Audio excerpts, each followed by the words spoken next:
মই দোকান মাৰি ঘৰৰ ফালে আহিব ওলাওঁতে তেতিয়া মোৰ পিছে এখন তিনিজনী ডাবলিঙৰ এটা বাইক আহিলে।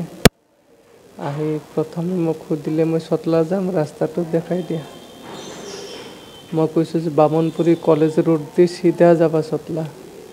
ইহঁতে এইটো কথা কৈ আৰু ইহঁতে হেৰি কৰা নাই, মোৰ বাইকখন খালি চপাই দি আছে, ৰাস্তাৰ ফালে কেমেৰাই চপাই দি আছে, কিনাৰে চপাই দি আছে, এনেকৈ মোৰ বাইকখন ৰখাই দিলে। তেতিয়া মই গম পালোঁ ইহঁতেতো আচলতে ৰাস্তা দেখুওৱা মানুহ নহয়, ইহঁতে বেলেগ মানুহ। তেতিয়া মই নামি মোৰ পইচাৰ মোনাখন মই লৈ দৌৰব ওলাইছিলোঁ, কিন্তু দৌৰব ন'লোঁ, ধৰি ল'লে সিহঁতে। ধৰাৰ পিছত পইচাৰ মোনাটো কাঢ়ি ল'লে। লোৱাৰ পিছত মই এটাক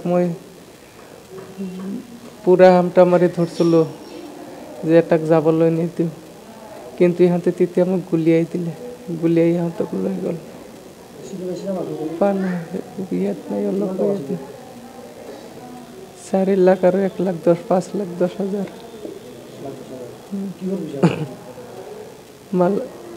শুক্ৰবাৰ হ'লে মই মাল নিব আহোঁ। মই তাৰমানে বৰপেটা ৰোড আহি পাইছিলোঁ, মই গধূলিকেই আহোঁ বৰপেটা ৰোড।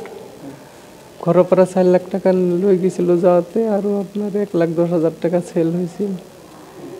5,10,000 টকা মনত আছিল, সিহঁতে লৈ গৈছিল।